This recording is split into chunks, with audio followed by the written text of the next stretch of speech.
Yeah, I think now's the time. It's 10:01, and we'll let people kind of trickle in here. If you all have the agenda, we're just going to do a brief introduction. I'm ecstatic that we've gotten this many people on the call. This is very exciting that this is the kickoff for the Puget Sound Kelp Research and Monitoring Work Group. We are recording this so that folks who aren't able to attend, potentially because of the power outage or for other reasons, can see what we've discussed today, just to give everybody a heads up. We do know, as Helen said, that some people might not be able to make it because of the power outages. The wind down in Olympia was whipping pretty hard up until this morning. Yeah, that's basically it. We were hoping to do a brief introduction and give everybody a chance to kind of get to know each other, but with how many folks are here, I think we maybe were a little bit underestimating how many folks would be interested in this. So I think we're just going to ask folks to, if they could just list their name, organization, and email in the chat, just so we have a record of everybody who is participating in this meeting today, and so we can know who has been here and who needs to be caught up. And while folks are doing that, I'll just go ahead and start talking. So we are all here for the kickoff meeting of the Puget Sound Kelp Research and Monitoring Work Group, which is very exciting. Woohoo! The reason we are here is because of the Puget Sound Kelp Conservation and Recovery Plan, specifically one of the actions underneath Strategic Goal 3, which is to describe kelp distribution and trends. You can see there the quote from the actual action, which is to form a research and monitoring work group to increase collaboration and information sharing across organizations. And while this is underneath Goal 3, it also speaks to a lot of Goal 1 to understand, maybe not reduce the kelp stressors, but definitely to understand kelp stressors. And also definitely Goal 2 to deepen our understanding of the value of kelp to Puget Sound ecosystems and integrate them into management. We are hoping to hold 3 of these a year. We're kind of going based on the winter, spring, and fall quarters. We figured for now, until we see how this goes, we might want to hold off on a summer meeting because most folks, are busy with their field work, which is, really what we want these work groups to focus on: short presentations and announcements, either sharing results from studies or giving updates on future studies or ongoing studies so that people have more of an opportunity to coordinate and hopefully collaborate on future projects so that we can really begin to understand the dynamics of our kelp forests here a little bit better, which is exactly what we need, especially those folks on the call who have been involved in either the plan itself and identifying the data gaps, or the folks who've been working with Jordan Hollersmith, who is here, and whose project, which is kind of an expansion of the gaps in the recovery plan. There's a link to her WSN 2020 presentation on that project as well. And as far as the scope of this workshop, we really view this as a forum for information sharing, and we tried to do as best as we can to get a really diverse audience for this work group, not just university researchers or state scientists, but really as broad of a group who would be able to contribute this as we can. We do know for folks who are working in the kelp kind of scene out here that as it stands now, a lot of the kelp monitoring is a little bit of a pastiche of state, NGO, and volunteer efforts, and we wanted this work group to really reflect the diversity of people working on kelp as well. This work group is not going to be kind of in a vacuum, and we do plan that this group will also be interfacing with other groups. So the big kind of obvious example is the partnership. So we will be talking and communicating with Jason Toft and Tish from the PSEMP Nearshore work group, as well as Nathalie Hamel on the vital sign indicators. And actually, if you see the agenda, in a few minutes, Nathalie will be the first presenter, giving us updates on the vital sign revision and what that kind of means for kelp and eelgrass. As for the long term, DNR has signed on to kind of operate this work group as a pilot for up to 2 years. And one of our big kind of long-term questions is, whether or not a specific kelp research and monitoring work group will be necessary long-term. And also, in determining that, it's really going to be how this work group is, in relation to the broader Puget Sound community of researchers and people doing great projects. And of course, throughout all of this, we would love any and all feedback about what does work, what doesn't work, what we feel like the work group should be focusing on in the future. We really view this as a very collaborative effort. And yeah, with that, we are already ahead of time because we aren't doing the actual introductions. And so I think unless folks have some questions right now, I think we could cue Nathalie up if you're ready to start talking about the vital sign refresh. I am, thank you. Let me share my screen. Yeah, wonderful. Yeah, I'll stop sharing and you should be all set, Nathalie. Okay.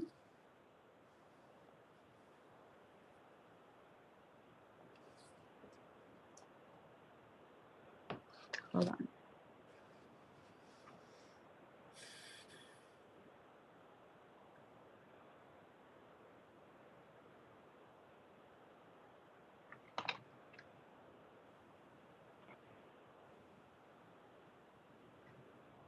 I just got to go back to Zoom.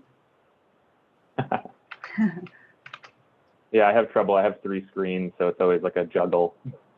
Yeah.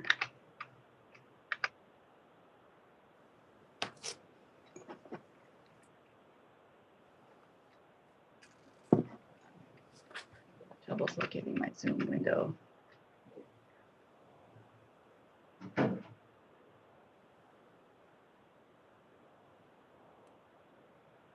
And I guess while Nathalie gets all queued up, just as far as what's on the agenda for the rest of the day, after Nathalie, Cathy Pfister will be giving us an update on some highlights from her long-term data set for the kind of outer coast and Strait area. And afterwards, Hilary Hayford from Puget Sound Restoration Fund will be giving us a quick update on some of their really exciting monitoring and restoration projects.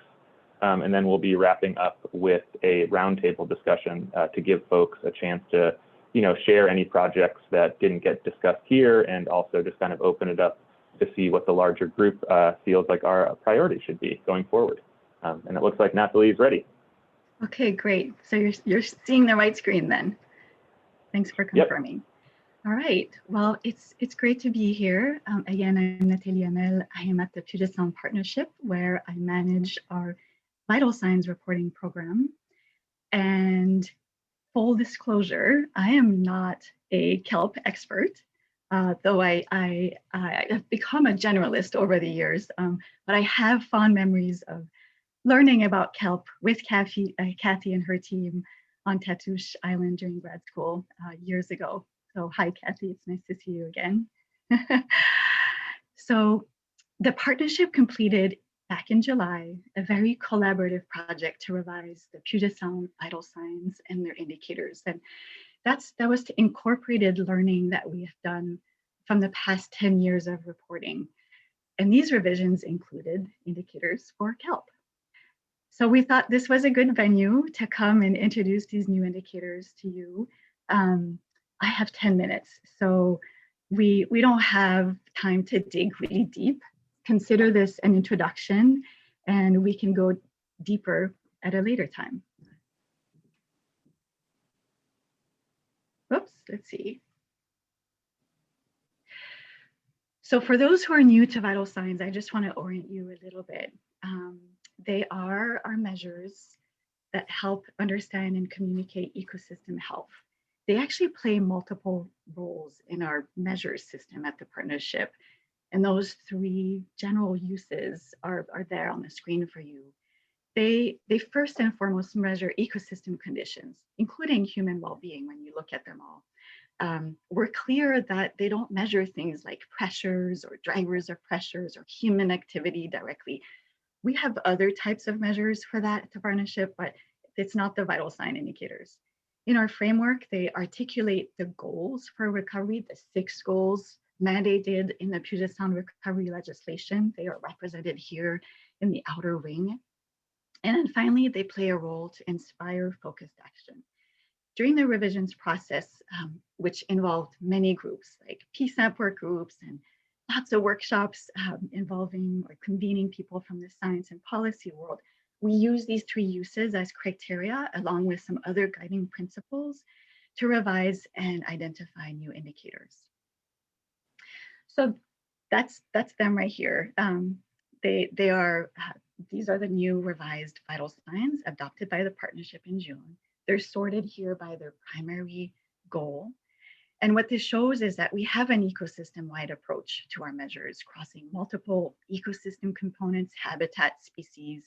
And the take home is that for our 23 revised vital signs, they are much more apples and apples. We kind of cleaned up shop, if you will, during this revision process. And they help set the course for the next round of planning in what is called our action agenda.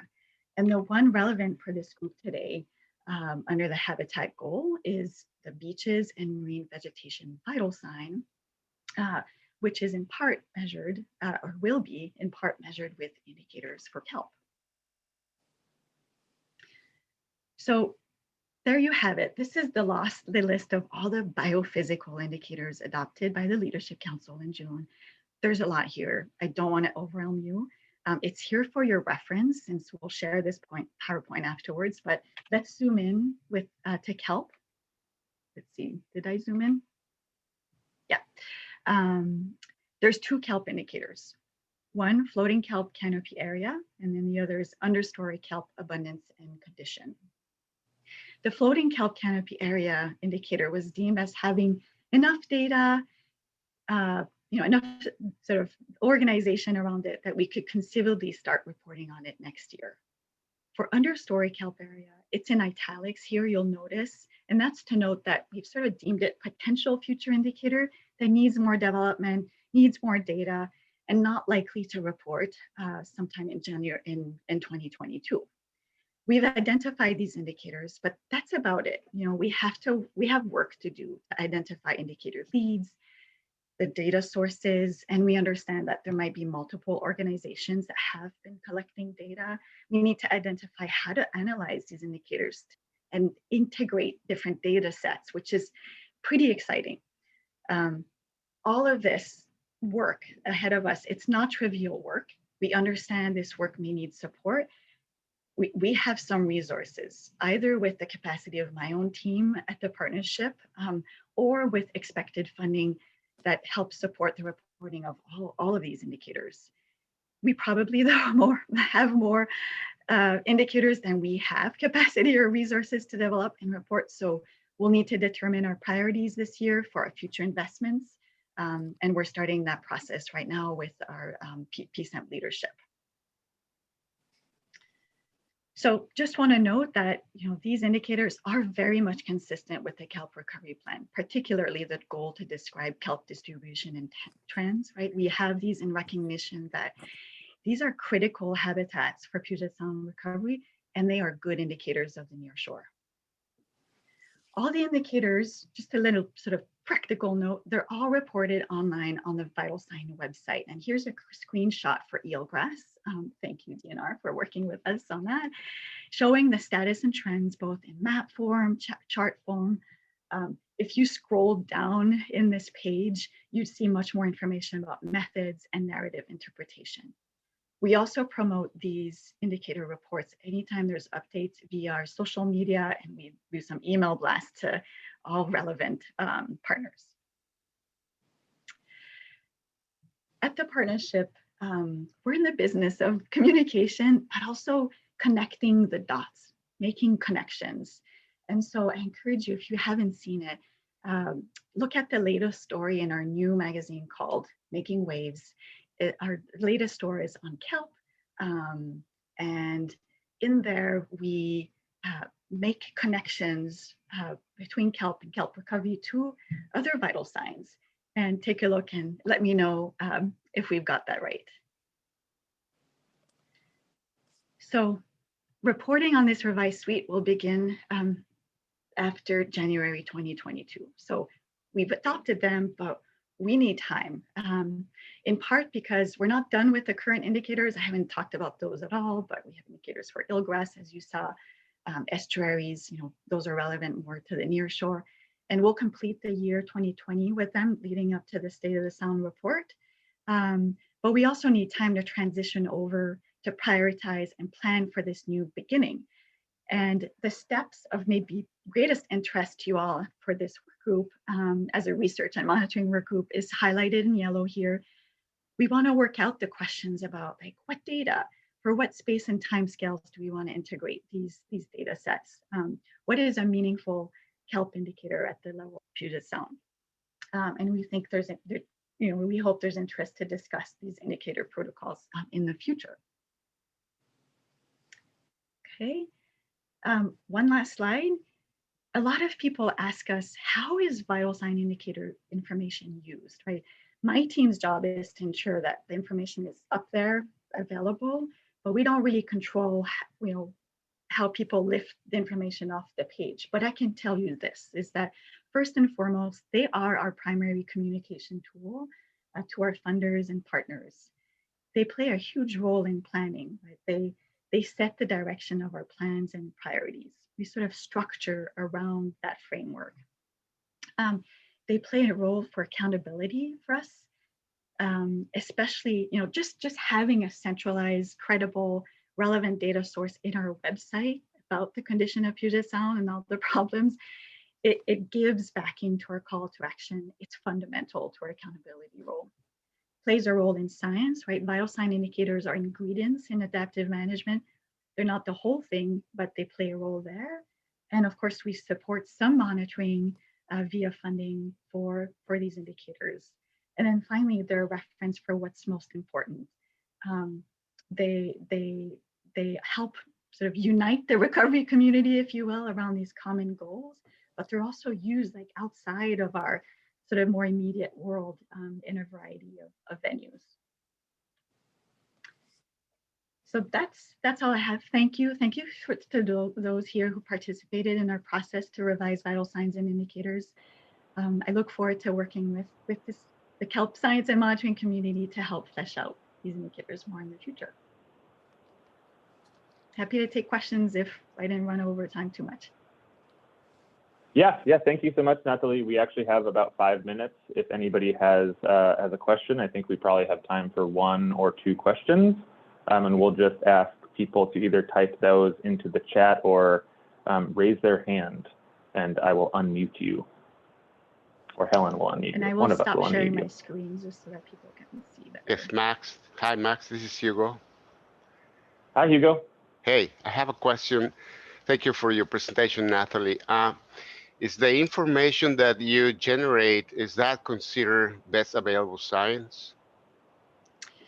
That's a good question. I know there's some sort of I don't know if there's some rules or some legal meaning to that, perhaps. I would say that it's the latest and greatest data and greatest thinking around indicators for the health of Puget Sound. But we don't have that sort of high, that sort of legal, I don't know, standard. But that's something we can talk about. We can think. This is a really good question that Hugo brought up, and I just want to weigh in quickly. This is Helen Berry. We're hoping, as part of the plan, it was identified that we also needed a management Kelp work group, and hopefully that will be formed someday. What Hugo's asking is really important to their policy and management questions for land management. And it would be great to explore that more, because I never understand these dimensions that Hugo understands, but defining it as best available science is really critical to their work.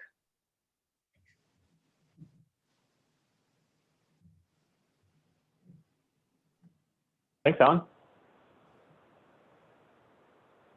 If there are no other questions, then I think we can keep this train moving. I think Helen and I are very acutely aware of Zoom fatigue, and so you know, if we can be ahead of schedule, I think we all would like that. Oh, Megan, you have a question. I will. Just a quick comment actually on the best available science question, and various people know that I could get on a bandwagon about this. If it's going to get that label, it's got to be peer reviewed.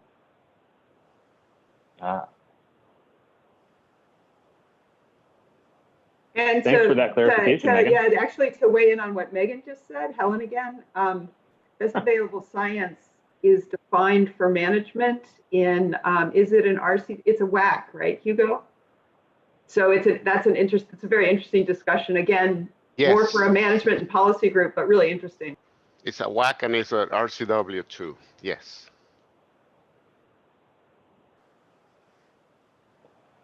Thank you. Great. If there are no more questions, I think, Cathy, if you are ready to go, Cathy Pfister from the University of Chicago is with us today, and she is going to be, as I said before, presenting on some of the long-term dynamics of kelp along the Strait and outer coast, especially as, you know, it relates to climate drivers. We, again, you know, Cathy is a steward of kind of one of the longest-term data sets we have for kelp in the state, and we thought it would be great to get a presentation on it. So if you are ready, Cathy, you can take it away.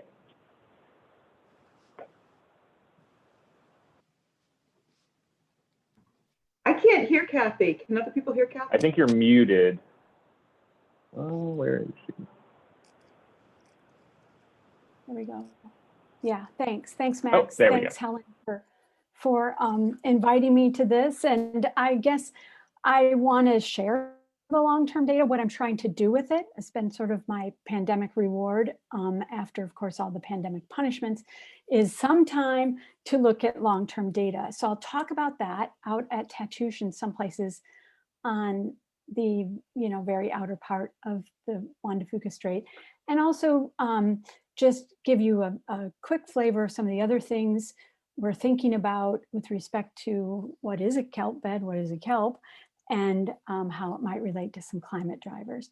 And the work I'll talk about, some of the work I'll talk about is from Tatoosh Island. Of course, that's on the Macaw Reservation. And I have been fortunate enough to work there now for over 30 years. So there's a lot of insight there with Bob Payne, and continues with so many people in this room who have contributed to that body of knowledge. So what I want to start with is just reminding us all of the rich bunch of primary producers in this part of the world. We have our low intertidal and grading into the subtidal understory group. You've got the canopy algae, and this picture I really love that Steve took on one of the dives out at Tatoosh, the fisheye lens. It really gives you the sense of the multi-layered canopy, right? Much like a rainforest. You've got lots of species and lots of things going on. And at this point, I have several species for which I have long-term data. Some of that comes from the WDNR data set, of course, that Helen and Tom have collected and curated over so many years for these canopy kelps. And I have some understories, algae, and then there's some water column data from the sanctuary. So trying to put this together to ask about how synchronous is some of this primary production? How does it respond to various potential drivers? And do we have a situation where primary producers might essentially compensate for each other when one particular species is having a poor year and another isn't? And this is an idea called the portfolio effect. So I'm going to these things respond to climate drivers, think about differences among species, start to investigate this portfolio effect. That's something I'm working on with the current data. And the portfolio effect is exactly like you'd think about it in a financial sense, which is to say, if you have more primary producers out there, is there reduced variance in overall primary production? There's a lovely paper fairly recently by Daniel Schindler on this effect for salmon in Alaska. And so if you like the idea of reading about it, it's, I think it's important from a global change and a management perspective. And then just get to, at the very end, I'd like to tell you about some of the other things going on in the lab, but won't go into that in any depth. And hopefully that will happen later in April. Okay, so here's our canopy algae. They probably need no introduction, but we've got the annual bull kelp and the perennial macrocystis, right? And I want to just first start out by showing you dynamics between the two out at and environs. So I've just taken the data from the very outer coast there because I want to compare it to other species. And I'm showing plots of deviation from a long-term mean through time. And generally, if you ask quantitatively, are these two species relatively synchronous? The answer is yes. They tend to have good years together and poor years together, all right? So I'm going to move on from that, and I'm going to say that there is some evidence that this has some signature from climate drivers. And kind of the climate driver I'm particularly, I guess, liking these days is the PDO, because it seems to explain the most variation in my data. So remember, this is a broad scale index of sea surface temperatures in the North Pacific. And it does a better job actually than even temperature that we've measured in these places. And I think because perhaps it's integrated. And so maybe you all realize that the PDO has this cycle. When we have a positive index for the PDO, we have warmer water. When it's a negative index, we have colder water, okay? And so if I look at what this looks like with bull kelp, with giant kelp, and this is published, there is, but I just tried to update it, there is a relationship such that those negative indices, those cold years correspond with greater kelp abundance, okay? And again, this is showing a deviation from a long-term mean, which turns out to be, I think, about the best way to look at some of these data.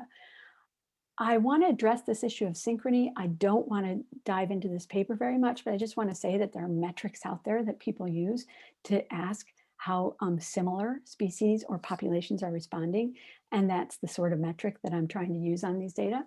And I also want to be thinking about what happens in the water column. And I was able to get some data from the sanctuary back at the beginning of the pandemic. And this is really useful to me because this is from Macaw Bay. So it's like the closest plankton data set that I'm going to have to Tatoosh. And if I put that in the data, the phytoplankton are going to come up blue now. And again, all sorts of discontinuous data, just the thrill of working with long-term data, all the empty spaces and whatever, but still there's some asynchrony there, which is interesting and relevant. And I'll address that a little bit later. But again, you can see that in years of relatively good kelp growth, we have lower phytoplankton abundance in Macaw Bay. Okay, I want to move on with this theme because there's many, many kelp species, and I certainly don't have them all covered, but I do have data for some. This is Pleurophycus gardneri, a perennial understory kelp that lives for 3 to 6 years. It has a marvelous life history where it pinches off this frond to live through the winter. And if you look at Pleurophycus, and actually I've been tagging Pleurophycus since 1989. You would think I had nothing better to do, but yes, I've been doing it that long. And if you look at Pleurophycus in the red now, and with all the missing data that one would expect from an academic, you can see that there's a lot of evidence here for asynchrony with respect to the canopy kelp. And if I go into that a little bit further, there's some really strong smoking gun for that asynchrony. And that's the vertebrates that use this kelp as a breeding chamber, essentially. Okay, so these are amphipod breeding chambers.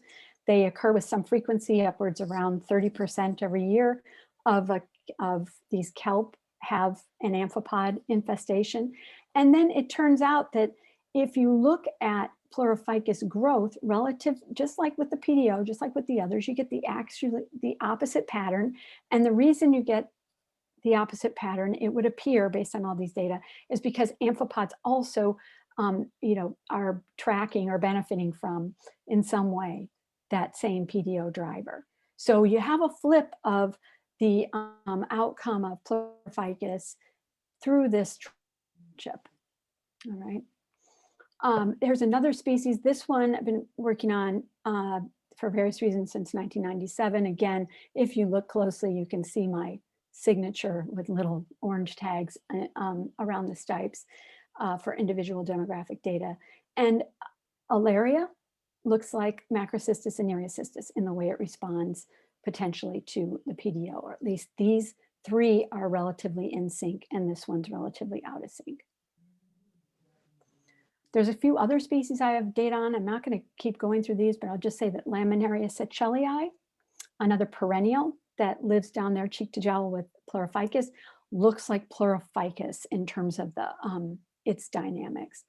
Saccharina groenlandica, also down in this low intertidal zone, is, it looks like itself. I don't know. It doesn't have wonderfully clear signals. And part of that is just a lot of stochasticity from year to year in its abundance. So still figuring that one out. But some of these species are clearly grouping. I want to point out that even though I'm looking at the PDO here, and that's just what I've chose to show you today, because it's been, like I said, the most powerful explanatory variable. We have loads of environmental data out there now. This is Tim Wooten, and this is, you can hardly see it, this is a CFET measuring pH. This is a hydrolab measuring all sorts of things. We drain this pool at Tatoosh every trip. We read out the data, and then the ocean refills the pool. You got to do this at low tide. And the advantage is even though this pool looks protected, it really isn't at high tide. And we haven't lost an instrument yet, which is kind of astonishing. But it's because this nice brick wall prevents it from being dealt with by by big waves. But we have lots of environmental data. And many of you know we have a lot of data that shows a pretty significant pH decline. Shout out to Chris in the audience there. There you are. And anyway, lots of years, lots of people helping to collect environmental data.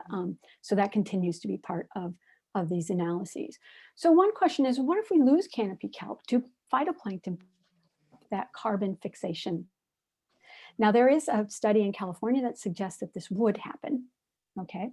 That if there weren't canopy kelp, that the things in the water column would provide this alternate function. We do have a way to test that. First of all, I should show you that the light environment, when you quantify it, obviously kelp shade the water column. So there's reasons to think the two might compete, and that by removing kelp, you would get a compensation by phytoplankton. And there's ways to test that because we know something about carbon fixation in kelp from so many studies. We know something about carbon fixation in the water column because we have some really nice studies in Deba Bay with radioactive carbon uptake. So we can relate chlorophyll to carbon uptake and apply it in different places. And so then you can ask, well, what happens in the water column with kelp? What happens in the water column without kelp? And when I've done that, there is a difference. There is greater phytoplankton, this blue line, phytoplankton carbon fixation, when kelp are not there, when you're outside the kelp bed, okay? The difference is about 0.6 grams per meter cube per day. But I wanna show you on that graph, that's kelp carbon uptake. So yeah, you can see a difference in phytoplankton carbon uptake, but it's dwarfed compared to what kelp are really doing in the water column. And this big black bar represents me putting in the range of all kinds of studies from BC and Washington and California just to really bracket it. But I saw Louis on there. One of Louis's estimates is in this as well. So yeah, kelp do shade phytoplankton or in some way inhibit them, but the difference is small compared to what's going on there. And you might even want to think that kelp, in allowing this much phytoplankton, really present opportunities for more phototroph activity than anything. Okay, so from some of these, you can see that the macrophytes respond to climate drivers. We're continuing to work with different species and to understand that mosaic of different species. There are differences among species. There's evidence for asynchrony as well as synchrony, and there's evidence for competition between the kelp and the phytoplankton, but certainly not compensation, okay? We also know that from these environments that kelp can have a pretty big role in the water column. So what I'm showing you here, and I'm only showing you one slide, there are many, I'm showing you what a temperature profile would look like through the kelp bed as you started inside the kelp bed in red, moved your way out to the edge, and then all the way outside the kelp bed. So I've got temperature in degrees C across here and depth on the way down.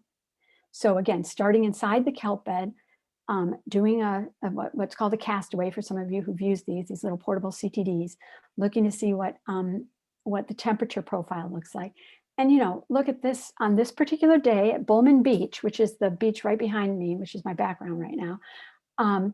You have really strong stratification and warming of that water column. As you can move to the edge, still some stratification, the water starts to get a little colder, and then, you know, lose the stratification and colder water all the way through. And I'll tell you right now that no day or no transect has been the same in the tens and tens of transects that we've done in these different places. So it really depends on the tide, it depends on how sunny it is, everything. But one thing that is certain, whether, you know, what this graph exactly looks like, there's always something different about being inside the kelp bed. It can change from day to day as to what it is, but it's very much modifying the physical environment. And we see that repeatedly. I'm showing you temperature. You can see it in oxygen. You most definitely see it in pH as well. So some pretty strong effects. And that just brings me to this.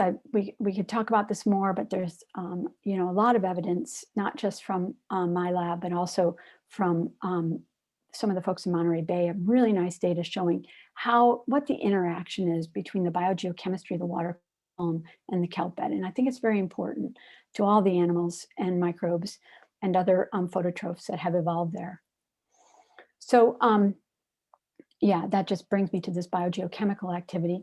And that brings me to, let me back up a second. That brings me to just finishing this up to take questions and think about things. Just the fact that we know that these kelp beds are more than just the particular species of kelp, okay? We know now that the kelp are loaded with microbes. We know there are multiple different organisms that live in these kelp beds. And so many of the things that we're measuring with respect to biogeochemistry, with respect to productivity, respiration, everything, it has to do with everything in and around and living on and with the kelp. This is important, and this will be talked about in a little more detail in April by Brooke Weigel in the lab. And we know that there are abundant, beautiful microbes on these outer coast kelp and virtually none on the hosted by the kelp in places like Squaxin. So we're wondering the extent to what really indicates a healthy kelp bed and how that in turn feeds back to the biogeochemistry. So just a sense of some of the things going on in the lab, and you'll hear about this. Kelp are leaky, we think.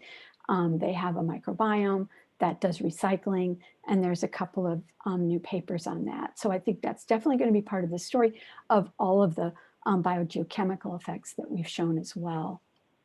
So some ongoing research, and I just want to put this out there because I know part of this is thinking about all the things we should be interacting on.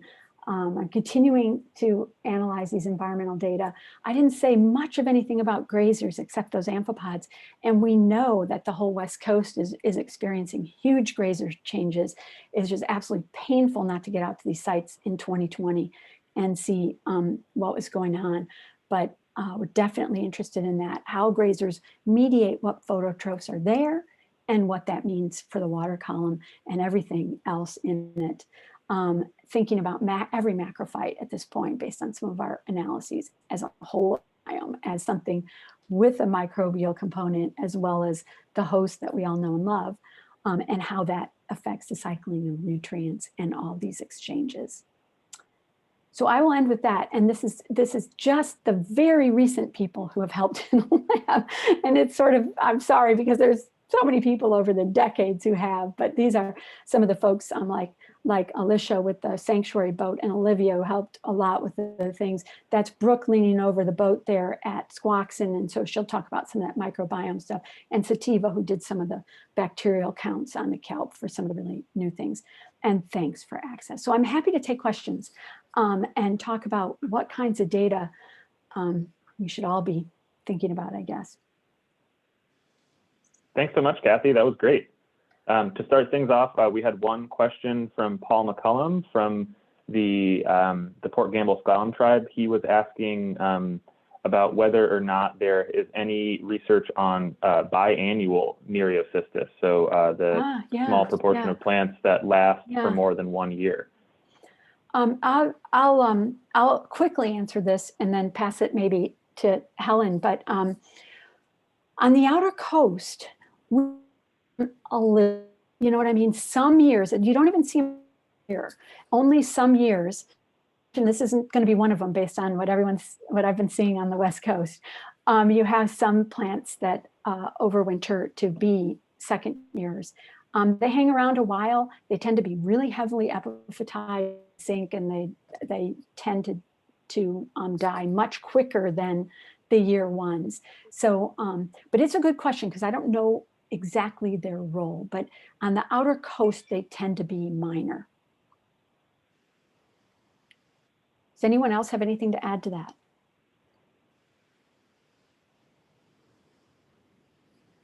This is Helen. We tend to see many fewer plants make it to the second year in central and southern Puget Sound.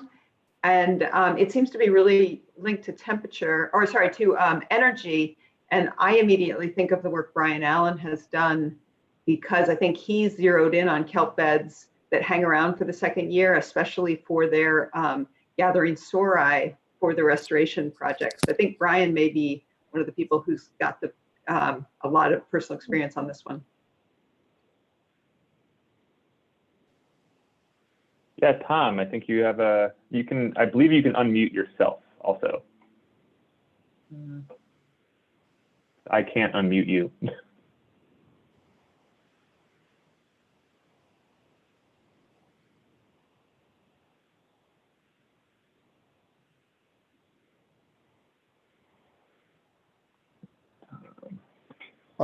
I was just going to point out that normally in April at Friday Harbor, I can go out and find quite a few holdover plants heavily epiphytized. But the important thing is they are continuing to be extremely reproductive.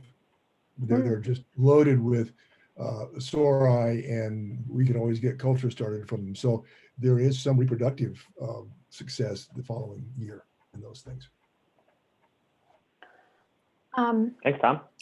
Question in the chat, are kelps CO2? And you know, I'll answer it this way. I don't think this has been extremely well tested, but I think that what we know about what I'll call the stoichiometry of these algal growth seawater is they may be CO2 limited for a short period of time, eventually going to be limited by something else, probably nitrogen.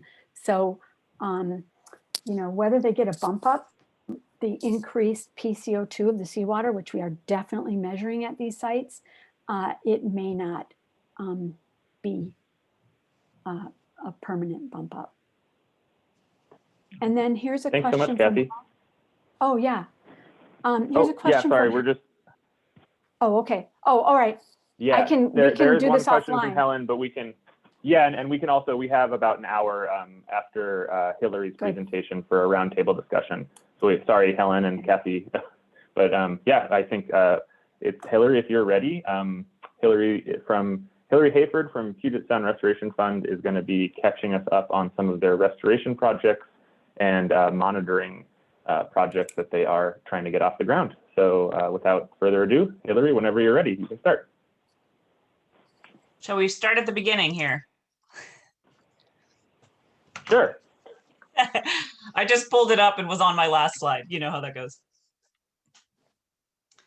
Hey, everybody. Good morning. Thanks for putting this together, Max and Helen. I'm excited to be here. And my plan over the next approximately 10 minutes is to introduce you to some of our work. And some of you are actually already quite familiar with our work. So I'm representing Puget Sound Restoration Fund, and specifically, we are focused on bull kelp habitat restoration. So the canopy forming species that's really creating this unique habitat and arguably ecosystem, playing a large role in that. So our primary goal is to reverse declines of Puget Sound kelp forests and develop solutions to rebuild this essential habitat that's being provided by the kelp forests. And I thought we might be crunched for time today, so I just want to, in the beginning, missing an introduction, so I do want to take a moment and introduce our team. There are 3 of us that are working specifically on this bull kelp habitat restoration. So Brian Allen here on the left, Gray McKenna on the right, and I couldn't get any great field shots that show their faces this year, as you may know, so they're also there on the bottom.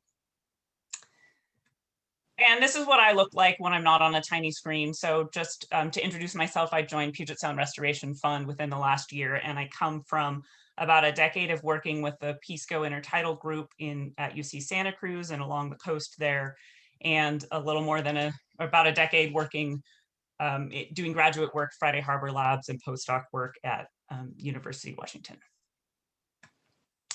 So what I'm hoping to do today is to present here briefly what our big main projects are for this year. So we've got a bull kelp enhancement action that I'm going to tell you about in a little more detail. We've got a project to set up index sites. And for that, I mean reference sites where we're doing both environmental monitoring and biodiversity. And I'll talk a little bit more about that as well. We have on the table to continue our work in developing new enhancement techniques. And so when I say that, I'm talking about both how we're producing the biomass in a laboratory setting and how we might present that to the environment. Like how might we seed or transplant these individuals into a place where they can grow.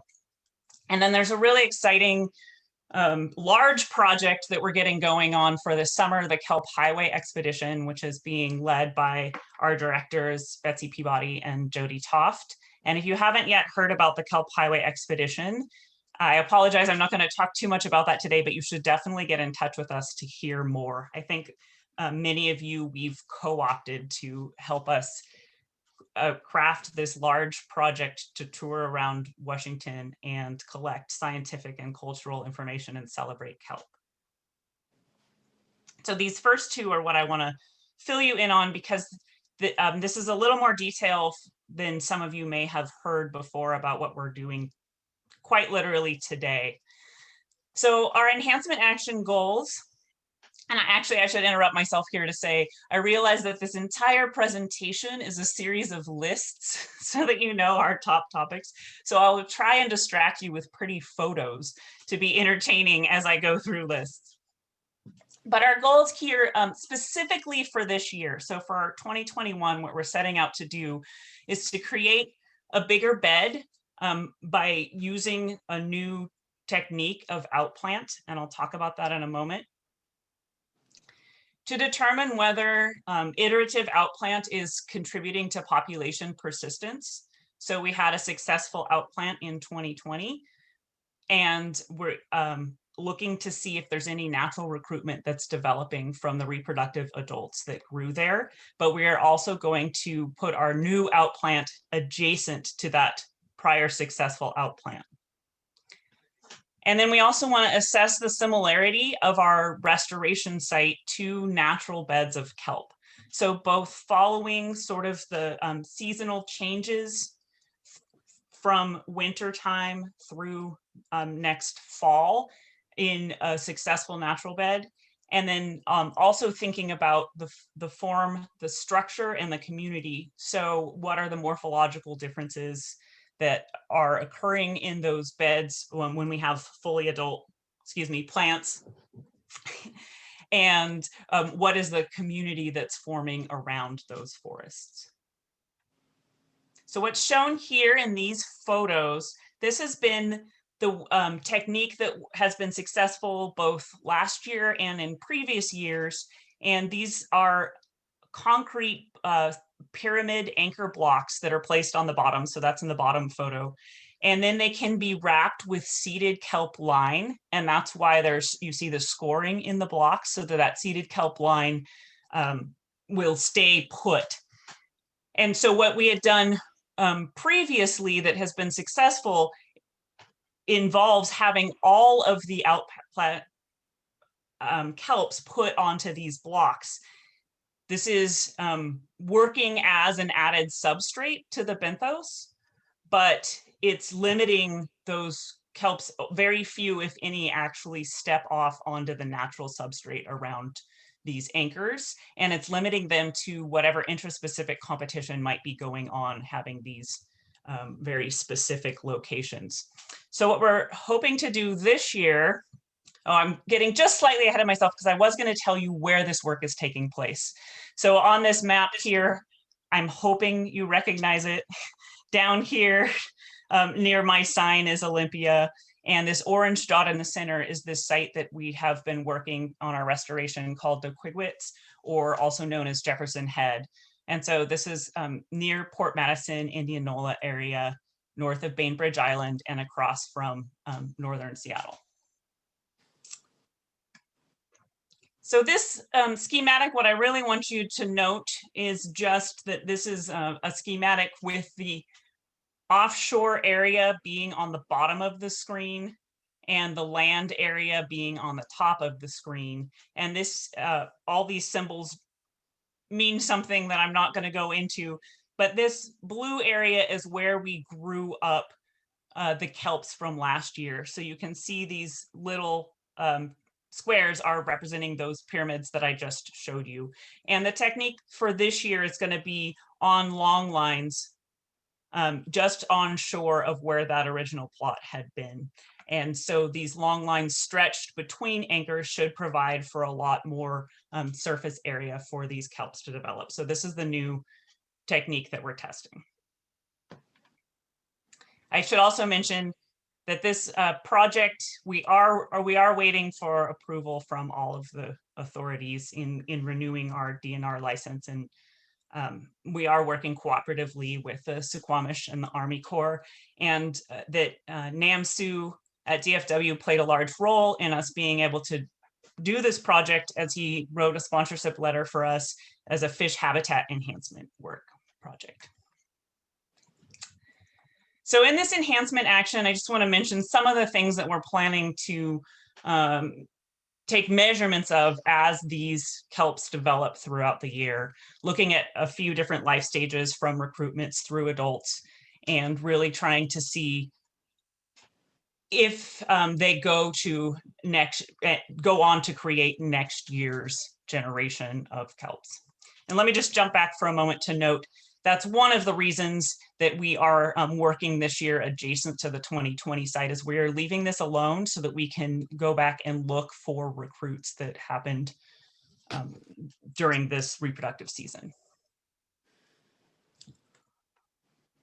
I also want to mention that as we're developing these metrics, I know that last year we were able to get some tissue set aside for Cathy Pfister, and she came out to collect microbiome samples in the water as well, and that we have been, Max and Helen were able to collect some indicators of population health that they're looking at, specifically looking at fouling and other organisms that might be associated with the kelps, and we're hoping to coordinate those same types of activities again this year, provided this all grows.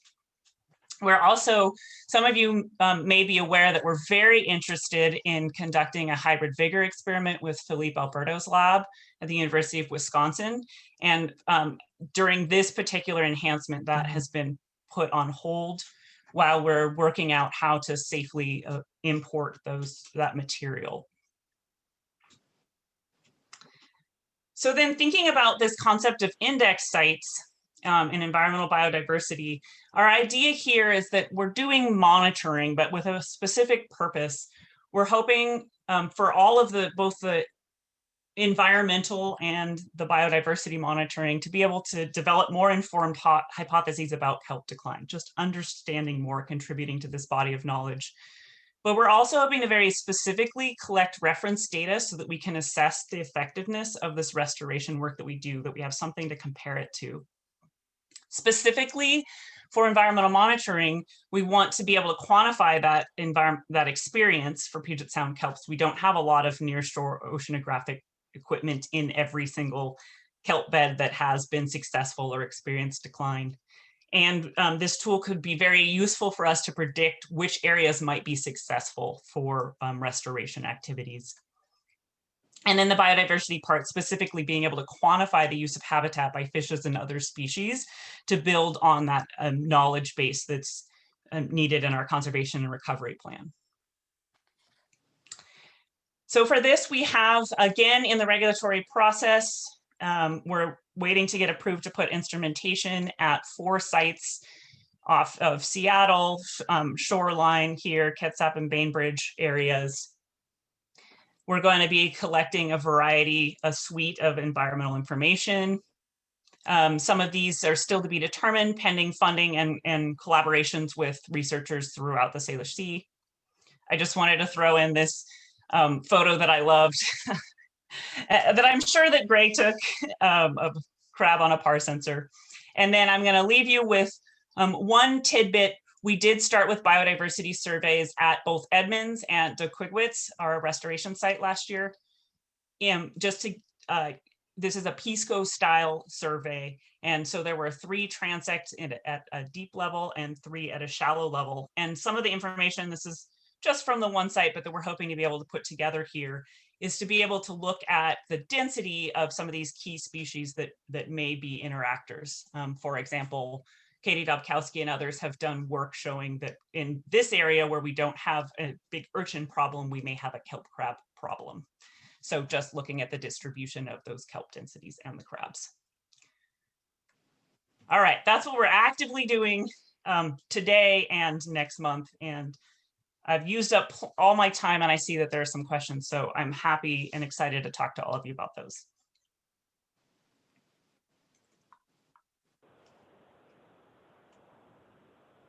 Yes, and so yeah, I think we have time for one question before running into the first half of the roundtable, and then we can pick up any other questions for any of the presenters in the bigger roundtable starting at 11:30. There was one question in the chat from Katie Dobkowski about asking about understory kelp species and whether or not they are present at the restoration site.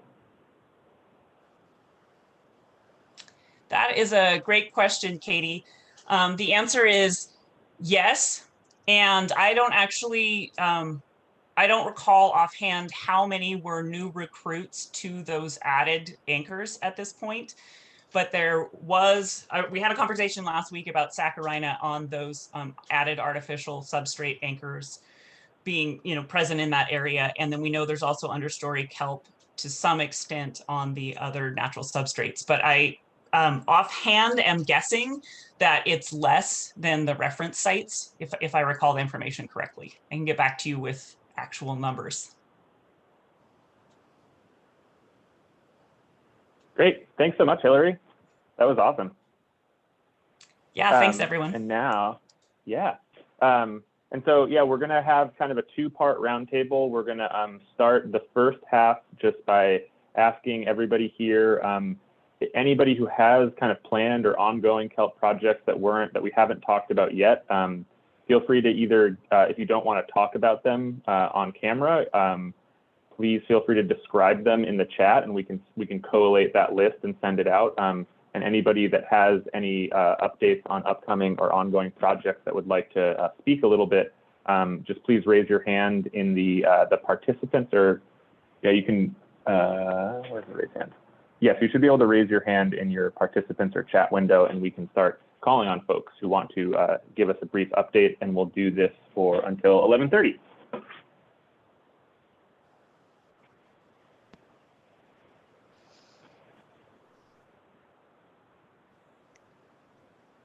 And if nobody has any projects, then that makes it really easy. I guess I can't figure it out right now how to raise my hand. Sorry, this is my Cita from okay. British Columbia. So sorry. So I was waiting to, yeah. So because you asked, so I just want to mention that we have, maybe some of you know already, but we have several projects at the coast of British Columbia looking at drivers of change of kelp in large temporal scale. So not really, there's a few local studies, but we're looking at in broad, both spatial and temporal scale. So similar to some of the work that had been done in Washington, in California. that'll be it. Thanks, Mithira. Jordan, you have raised your hand. Jordan Holler-Smith, the Alaska Fisheries Science Center. So as Max mentioned, he sent a link out with a summary of the work I've been doing with a few other folks who are also on this call about identifying some of the research gaps and knowledge gaps that we have for some of these stressors that might be facing kelp in the Salish Sea. And I wanted to add on to that presentation, which you can watch if you're interested, to say that Stacey is a new graduate student at the UW School of Marine Affairs and is thinking about taking that expert-informed kind of multiple stressor diagram and using it to create some sort of qualitative network model, so we can actually, you can perturb it and say, okay, if temperature is stable, but we decrease fishing pressure, how can we expect that to cascade throughout these interrelated stressors and ultimately impact kelp? So we're hoping that this will be able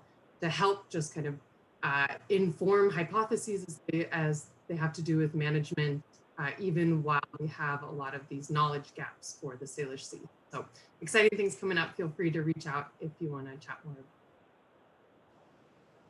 Wonderful. Thanks so much, Jordan. Hank Carson, I see your hand is up as well.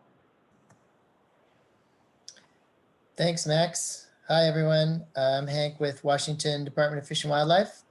And we have embarked in 2020 together with Helen and Max at DNR and Makah Tribe and some advice from some folks at NOAA to expand the number of permanent index style sites out in the Western Strait, particularly tracking populations of purple sea urchin and kelp, stipitate kelps, with an eye on obviously what's happened in Northern California and Southern Oregon, to try to get a baseline or an idea of what might be going on in terms of perhaps expansion of purple urchin populations due to perhaps sea star wasting, and see if we're experiencing that same kelp loss. So that's something we just started in fall 2020. So we're probably late to the game there, but we got something going, and hopefully we'll be able to use that as a baseline to track to see if some of these, I don't know if I'll call them barrens, but urchin dominated areas are expanding or contracting. And I, as with everyone else, would love to talk to interested parties about that. Thanks. Thanks, Hank, so much. And then Chris Neufeld has a slide to show us along with his update. If you're ready for that.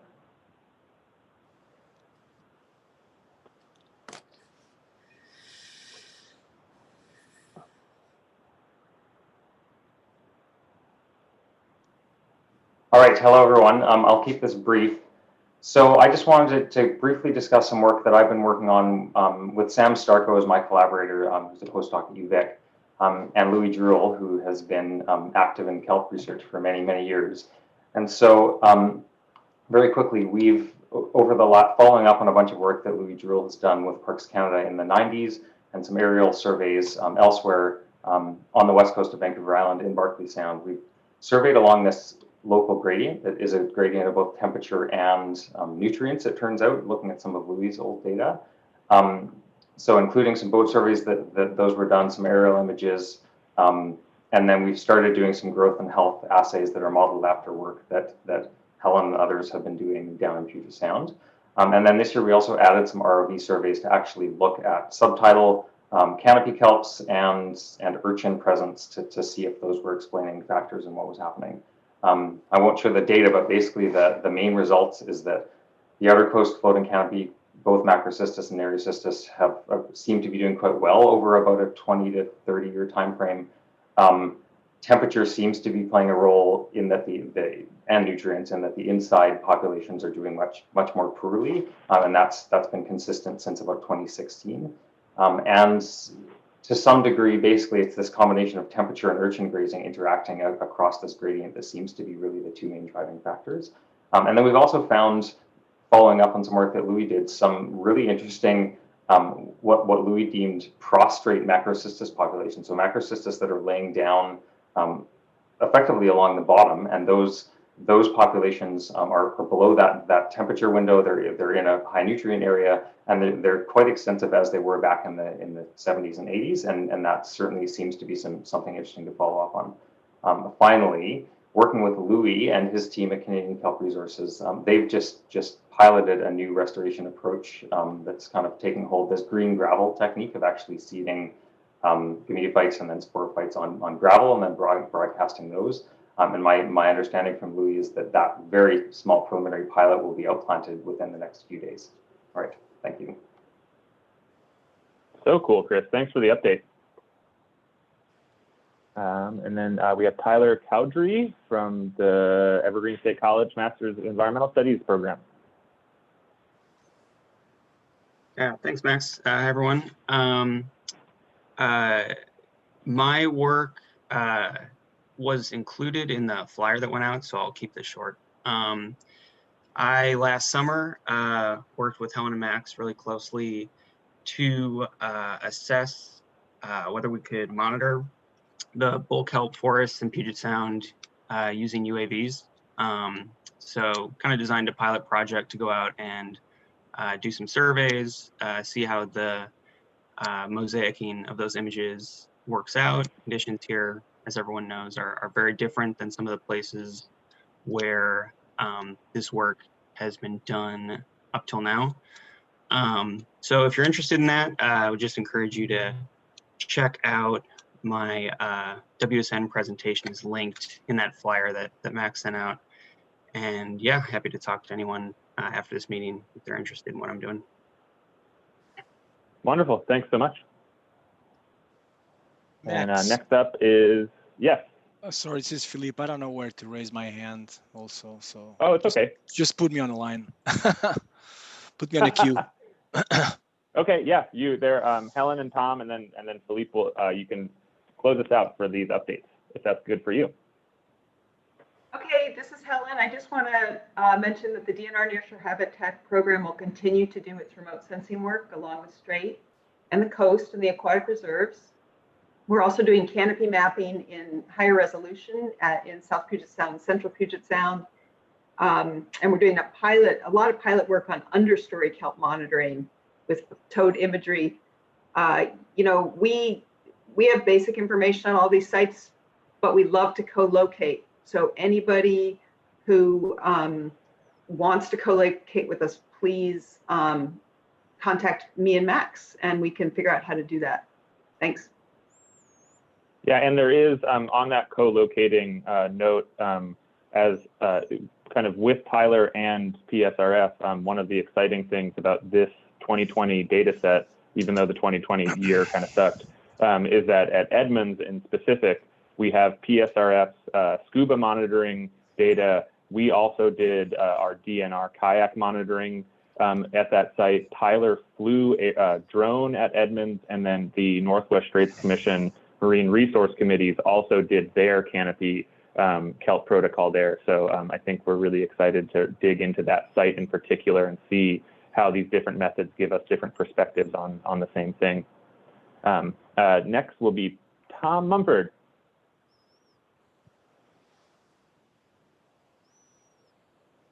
I think you're muted still, Tom. Unmute. There we go. A couple of things. One is that I want to say that there was a graduate student with Cheryl Bisgrove up at Simon Fraser going to be defending his master's thesis on the effect of heat, high temperatures on kelp gametophytes on the 22nd of January. And I'll get more information out to people about that. But I think, Louis, you may know more about that, but that's usually open. Those discussions are usually open, I think, to everybody. The other thing I just wanted to announce was that, and put a pitch in for the fact that I'm going to be teaching a marine botany course at Friday Harbor this summer, and in person, if all goes well. And Megan can probably tell you more about all that. But I would want to pitch the fact that there is going to be a pretty hardcore phycology course. And I'd like to open up, just when we get into the discussion part of it, are there opportunities for kelp specific courses that might be useful for people? So we can talk about that later. Great, thanks so much. Next, we'll have Philippe give an update on his work. Yeah. So just to just taking advantage of the kind of the broad audience here, just to let everyone know that we are currently holding what we normally call like a seed bank collection or a germplasm collection for bulk kelp from the Puget Sound. This is the collection that was made in the field by the Puget Sound Restoration Fund, and you should think of this as kind of like what botanical gardens do for endangered species or even not endangered to preserve genetic diversity. And as an academic institution, as much as I want to have this collection, and I do want to have the collection as long as I can, at least until retirement, there's this need or this agenda that I have to try. We need to replicate the collection and put it somewhere else. So I don't know if the folks from the Puget Sound Restoration Fund want to give a little bit of an update or where they are towards their goal, or just motivating others to. I mean, the collection is really not ours. The collection, I guess, we see the collection as belongs to everyone, mostly to the Puget Sound Restoration Fund folks that collected this. But just like networks of botanical gardens organize it, these collections, they need to be replicated. So I don't know if someone has a comment from the Puget Sound Restoration Fund folks. Yeah, so I see that Hilary has raised her hand, and so you are officially online in the line, Hilary. So next is Paul Chitaro. Hi, everyone. Paul Chitaro here, along with several others working at the Northwest Fisheries Science Center. We've been involved with a project looking at dietary contributions of kelp and eelgrass and other primary producers to a variety of invertebrate and vertebrates within Puget Sound. And primarily the tool of choice for this particular project is we're using stable isotopes to understand these trophic relationships. So yeah.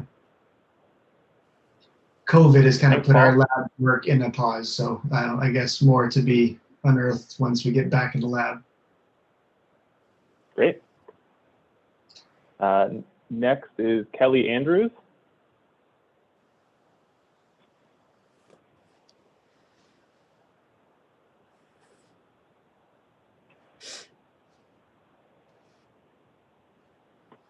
Kelly, you there? You might be muted.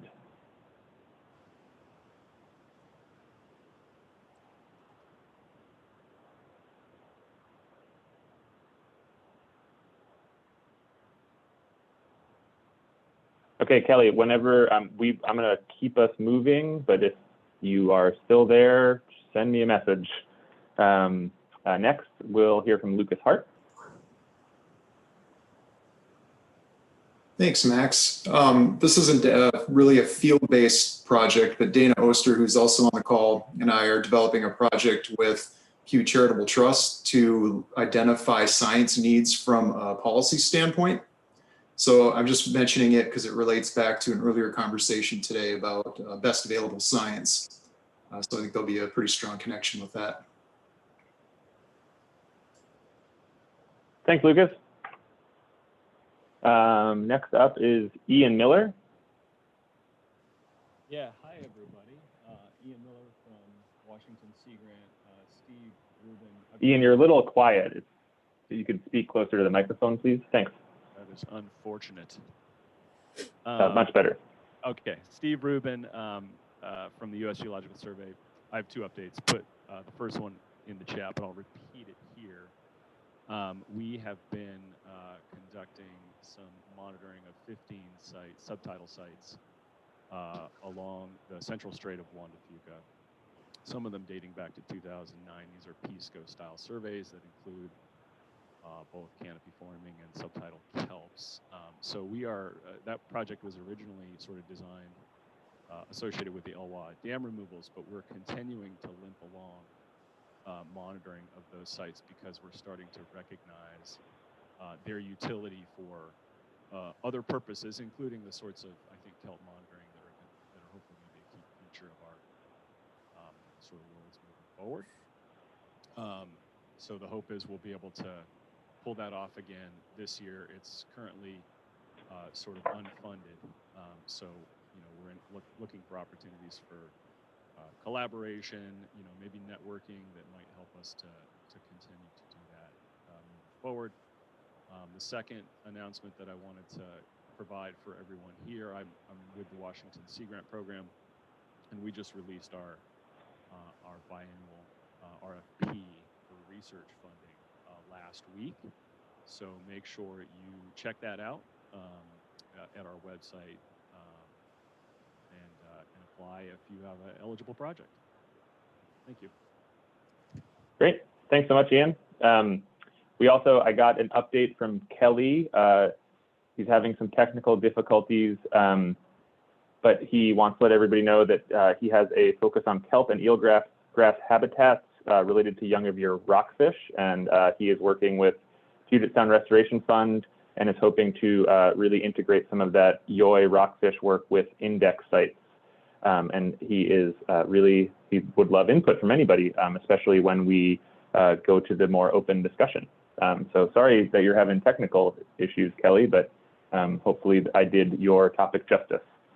So Hilary, you are next. Thanks. I just wanted to address a couple of those topics that came up.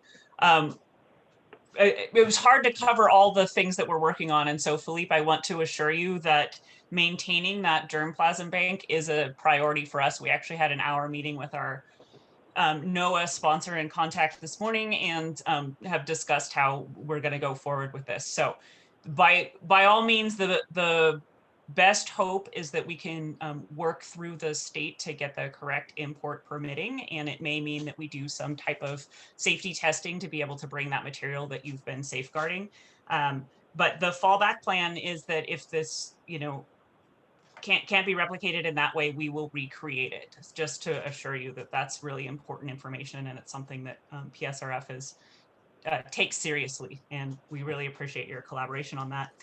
And then because Kelly's comment was the last thing, I'd just like to also throw out a shout out to Kelly. Was really instrumental in helping us get set up to do our first biodiversity surveys last summer. So thank you for all of your input there.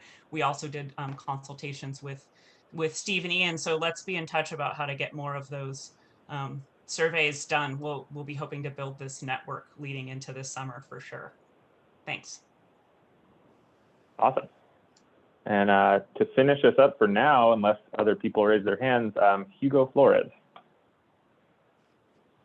Yes, thank you, Max. Yes, I got. It's not that I have a specific project on research on kelp, but I'll give you a perspective of what we need from the planning perspective, management perspective. As you know, there are about 10, 12, 13 local governments who have jurisdiction within the Puget Sound. And these local governments, they manage the shorelines through the Shoreline Management Act and also to the Growth Management Act. So my work is to work with them and make sure that state-owned aquatic lands are protected and we don't have any potential conflicts when they want to do, when they develop regulations to protect the shorelines.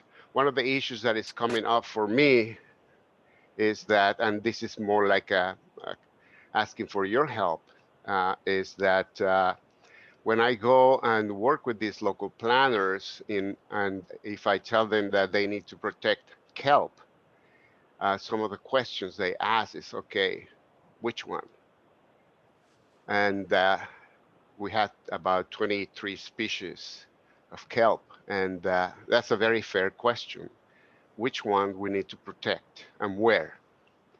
So is there, I'm asking if you have any procedure or protocol, not a survey, we usually require a survey, but that will help us identify those critical habitats that will protect salmon recovery and also related to kelp. I know that kelp plays a huge role in protecting and salmon habitat. So that is one of the questions that I have for you all, is that how can we identify the specific sites or species that we need to protect right now? And if yeah, that will be very helpful for me when I work with the local governments. Thank you. Yeah, thank you so much, Hugo. And actually, unless anybody else has any updates, this actually leads kind of well into what we're hoping to kick the more open roundtable off with. As many of you know, the legislative session started on Monday, and State Senator Rolfes has put out a call about kind of what funds are needed to implement some of the goals in the Kelp Recovery Plan. And Betsy with PSRF and Dana with the Northwest Straits Commission have kind of volunteered to kick off this discussion to facilitate the development of this project list for the senator. And, you know, I think that kind of speaks very well to your concerns and interests, Hugo. And so with that, take it away, Dana and Betsy.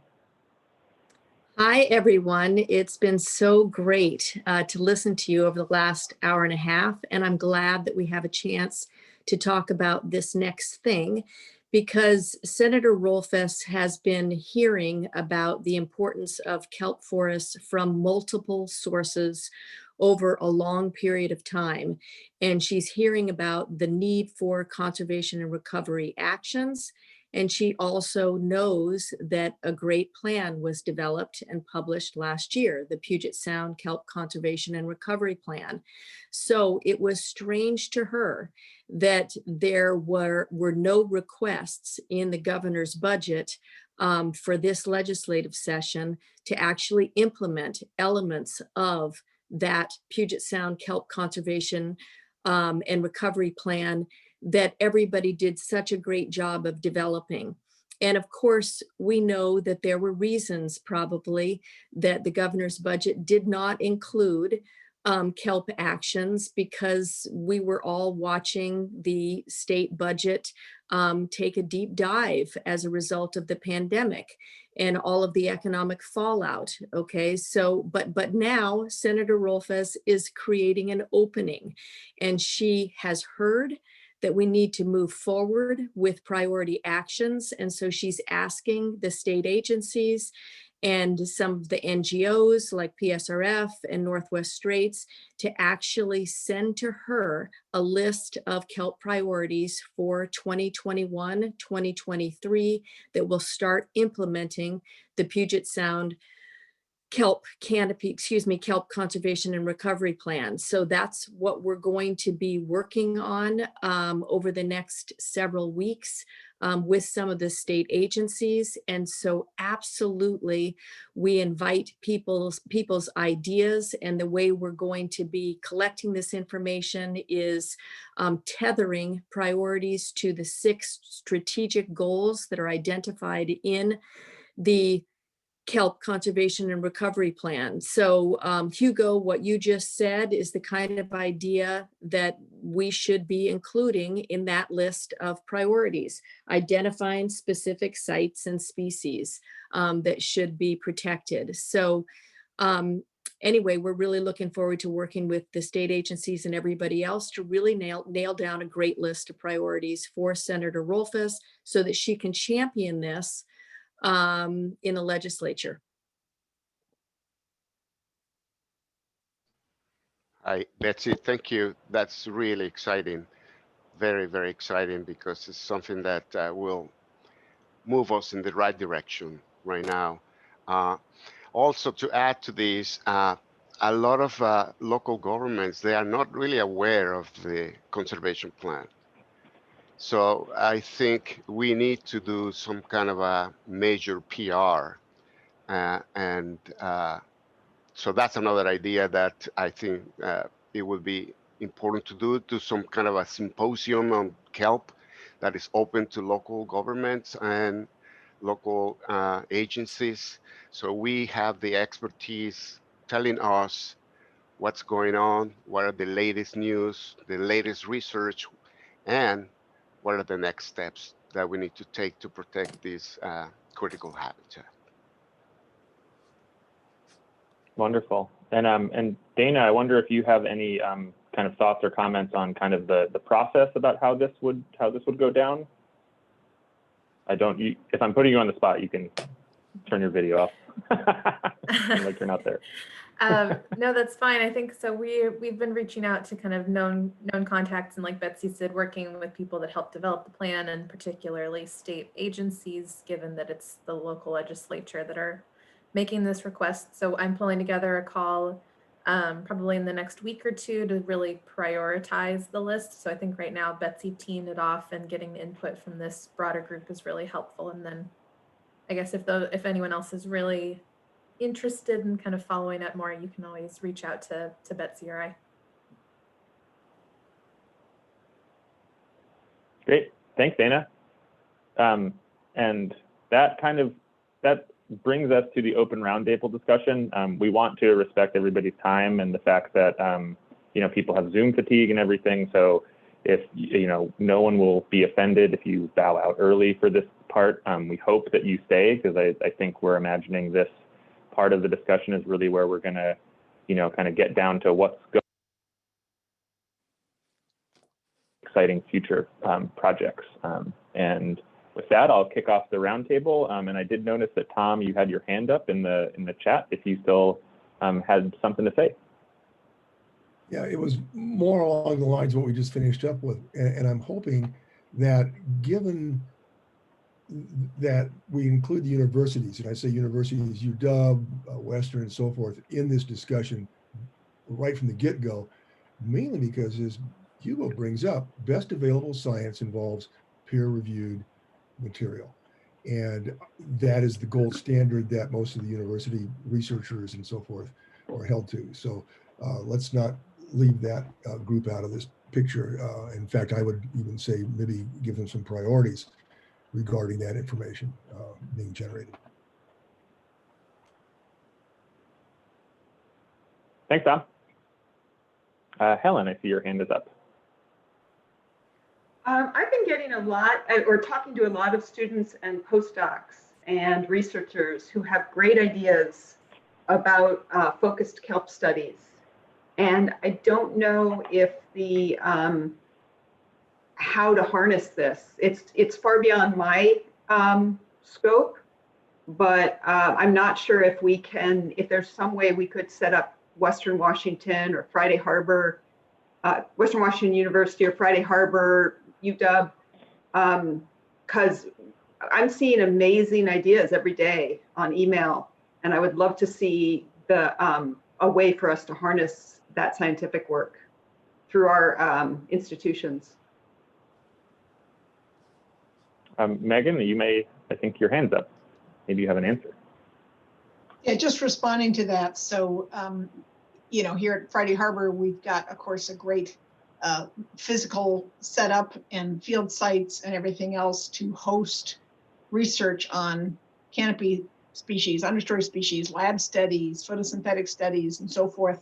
All we need is funding. So, easy.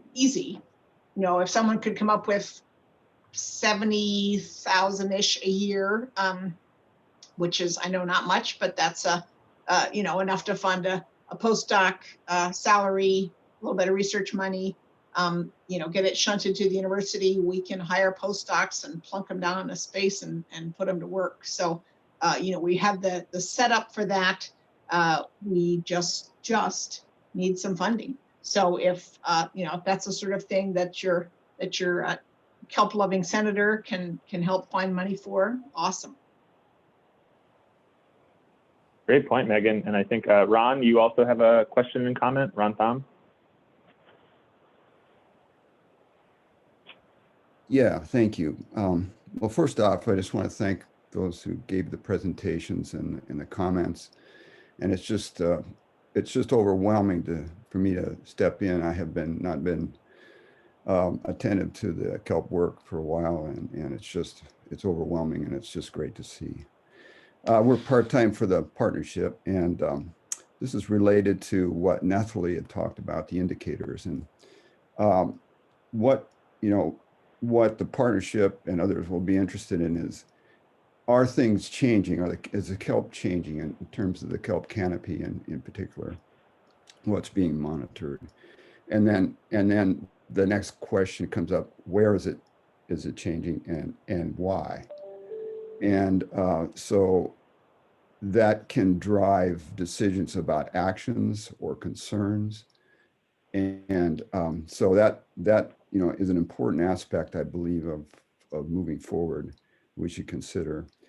And also the existing threats or suspected threats and stressors that may be affecting us. And that's the threats and stressors are in the conceptual models that are part of the Vital Signs Refresh document. And many of you participated in that. And it was looking at these awful conceptual models, but hopefully we captured everything in those major ones, but they're really just words. There's no power behind those. So that's another thing that kind of has to be looked at. And what would be good? I'm not sure how this is going to roll out, but the Marine Waters report that's done is done kind of a synthesis of all the people that know everything, that know about marine waters condition, and that's turned out to be a great document. And I'm hoping that, I would offer that up as a model, I guess, for the Kelp group in terms of synthesizing what's happening with kelp over a period of time. Maybe it's 3 years, 2 years, 5 years, I'm not sure. And what are the lines of evidence that support any conclusions that have come out? It's really to drive actions. Are we not worried about it, or are there local things that explain the losses or increases, or are they more regional or global? Those kinds of questions. So anyway, that's what I wanted to get in.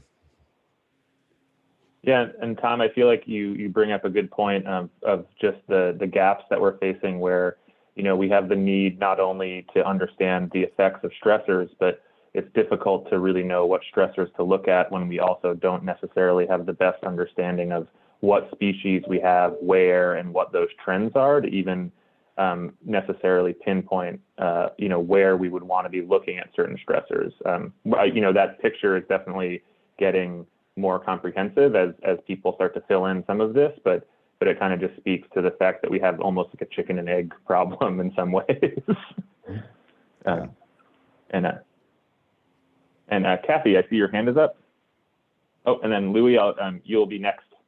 I see you waving. Okay, good. Louis, you can correct anything. I guess hearing these conversations and also thinking about my work mostly on the Outer Coast, having talked so much to Helen and Tom about Puget Sound and other people at the Restoration Fund, and then listening to Ron's comments, I don't think we have any real synthesis, informally and certainly not formally, on what drivers may be important and may differ across these different areas. And I would think that would be a really important thing to put out there for your Washington state senator as well, that there needs to be, rather than saying, this is what I did today, right? This is what looks like an important driver to the populations I'm studying, and then we'll have other people do the same thing. It would be really neat to have a goal be a map of what drivers might be most important. As Ron said, maybe regional drivers are important in some areas and very local insults in others. And it would be really important to know that, especially for restoration. Anyway, I just wanted to put in a plug for that kind of synthesis. Thanks, Cathy. And yeah, Louis. Hi, everybody. I almost want to come to Puget Sound. It's good to see all these old faces and not so old faces too. So my idea on kelp and it's being lost from our area is that it's like the straw that broke the camel's back. We have the obvious things, the temperature, the nutrients, and so on, but something might come along and just be that lost straw. And I'm thinking about the blob. Now the blob comes in now and then and smothers our shores and then goes away. And I think the blob probably consists of ocean water, typical of the open ocean, which means it's extremely low in iron. iron is essential for kelp reproduction. So maybe that might be a straw. And I was just curious if anybody had thought to look at that. Thank you.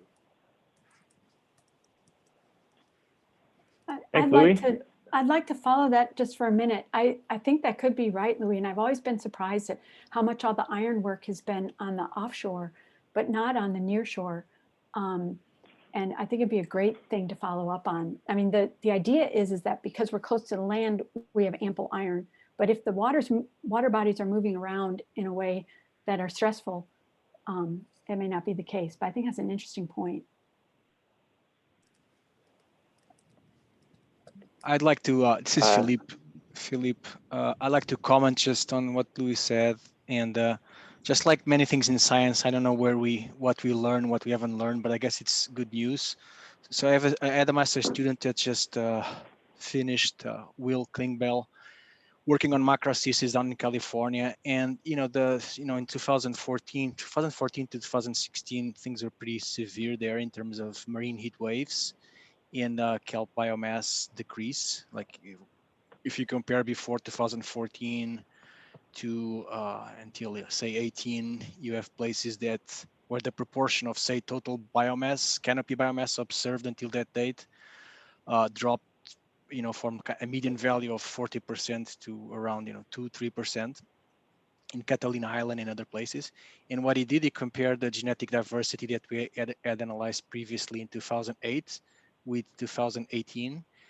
And so this is not published yet. And everything was remarkably the same, exactly the same, within population diversity and the same genetic differentiation between populations for the sites that he analyzed. So that's kind of good news, but the why, it's like, okay, what, we open more doors, kind of calls for a really important effect of the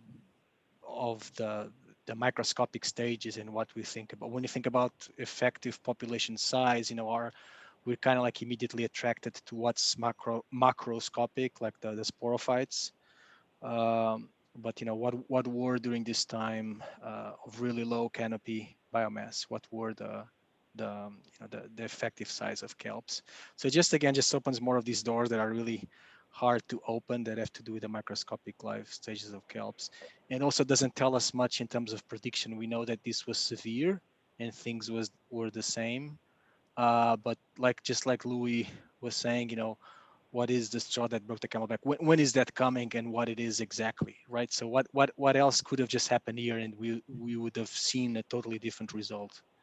So we're kind of happy with what we observed, but I don't know if we learn much about what that straw is. Thanks, Philippe. And we have a comment from Kelly, who was just saying, suggesting that comparisons of common drivers between the Outer Coast Washington data and Sarah Hamilton's work along the Oregon coast. He's suggesting if that hasn't been done, maybe it would be a good place to start as far as kind of answering these bigger questions. And then Megan, I think you were waving your hand at the... Well, yeah, just briefly in the things I know nothing about, but I think probably most people on the call here know Tiffany Stevens, who's working on doing a getting quite large kelp farm in Alaska, and I know she commented about finding the incredibly crucial role of iron in the water for the seed production for her juvenile nursery stage. So it would be fascinating to. And that's, a useful bringing the industry information into this basic ecology is a nice tie-in. Thanks, Megan. Next is Helen. Hi, I just want to follow up on the discussion that Ron and Cathy were talking about regional and local drivers, and also Kelly's comment. I think for many of us, when we look at Cathy's data, we're shocked at how different the temperature values are in the summer and the nitrogen levels and so many different values as you go into Puget Sound. And we just got a paper accepted that looked briefly at some of those gradients. using Christopher Krems's work. And for me, I just keep scratching my head over the basic gradients in the environmental drivers, starting with temperature and nutrients. And I'm hoping that we can hook up with the Marine Waters Group in particular and start to make sure we make those considerations part of synthesis, which I think is what we all know we need, is a real synthesis of environmental drivers that goes from a continuum along the outer coast and then into Puget Sound. Thanks, Alan. Darcy? Hi, so I'm Darcy Bird from the Department of Ecology Spills Program, which is kind of a wild, tangential, I guess, way to come into this group. But from our perspective, as a group that wants to protect the environment from spills, it sounds like you guys have a lot of really great data on where these kelp beds exist. And our department doesn't necessarily always have that great data. So if anybody in this group, or if you know people who want to share that with us, I know that there's some maps that we've already kind of collected through just today's talk throughout the coast and the Straits and into Puget Sound. That would be so amazing. So that we would be able to plan and prepare for oil spills in Washington's waters and make sure that we're prepared to protect these really sensitive resources. So I just wanted to throw a quick plug in there. Sorry to kind of make this a huge topic change, but that's kind of my piece for today. No, Darcy, I think that's a good point that, one of the things, we're all kelp heads, but, and we kind of know that updated distribution and trends data is important to a lot of people, but it's always great to hear from the people themselves who would benefit from it, because I don't think we always have the best understanding of who would really benefit from some of these data sets. And I think this discussion is, kind of shining example of why we're convening these kind of work groups. So thank you.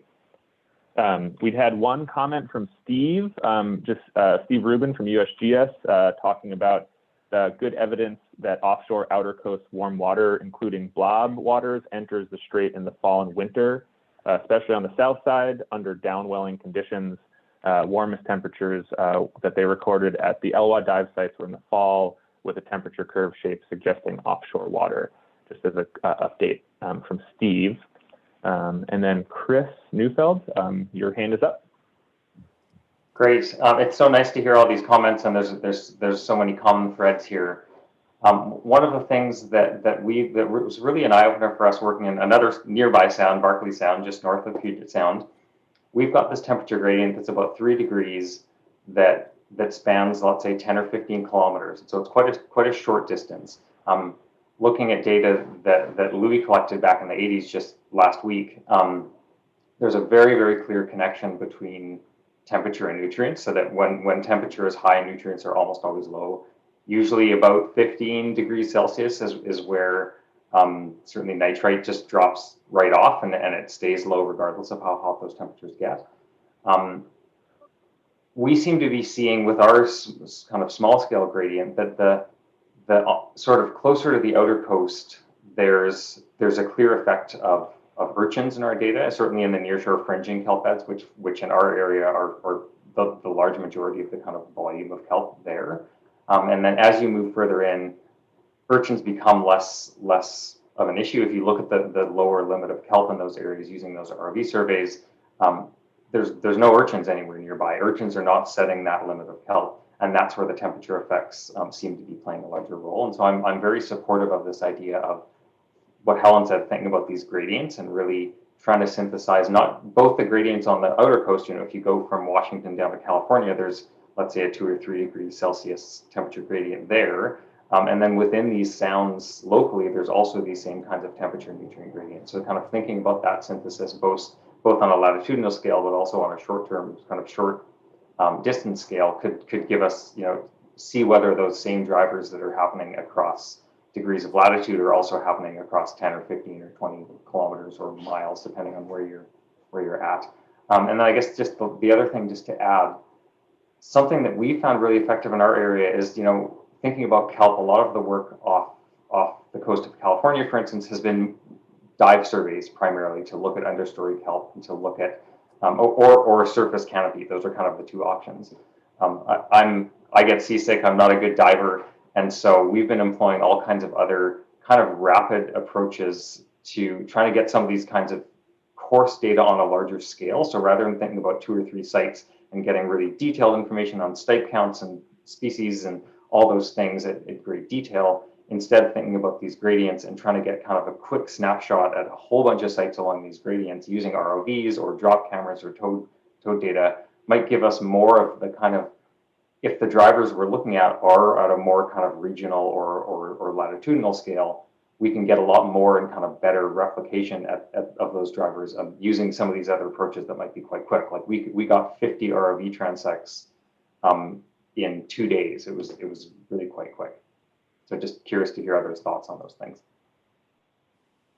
Yeah, one quick question I had for you, Chris, is like ROVs have definitely been discussed in you know, in a lot of conversations that people on this call have had, and just curious how yours, or what models you're using and how they dealt with high current areas, because that's a big concern in Puget Sound.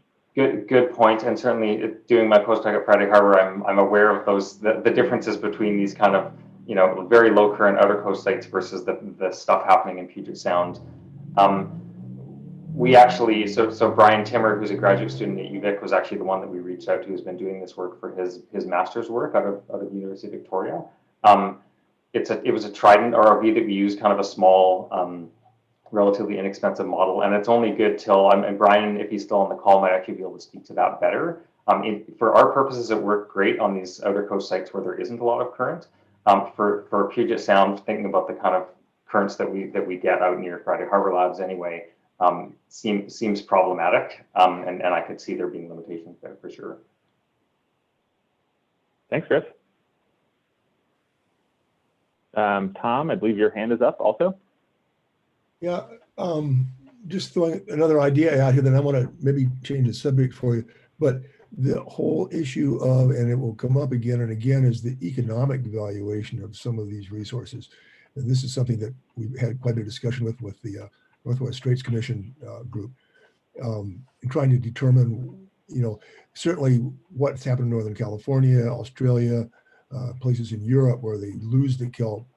All of a sudden, these economic values become very apparent, and that would be a good thing to get everybody's attention here to start talking about and presenting that information. It's 10 minutes of, and this is more of a question for you, Max and Helen.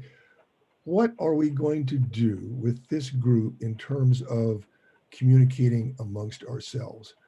I'm thinking about, you know, group emails. Do you have listservs? Do you have websites? What kind of things would people like, if they want, to communicate with one another? And the second question is, and I'm not sure we'll get to it today, is this thing about the management group and who's doing that and how do we interact with that group?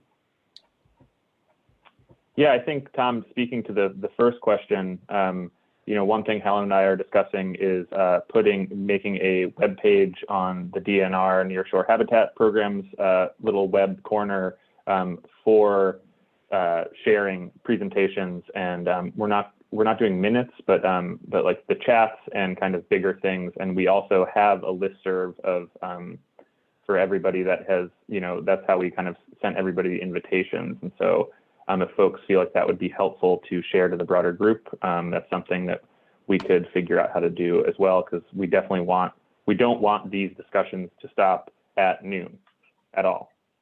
We hope that these meetings are only going to be happening 3 times a year. And I think, you know, one of the big measures of success in my mind of this work group is how much of this kind of conversation happens off of these work group calls.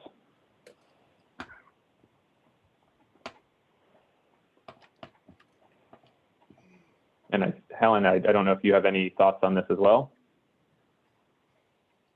I do. I want to be I think we need, you know, we're just an informational forum here. We have no resources and no authority, which is fine.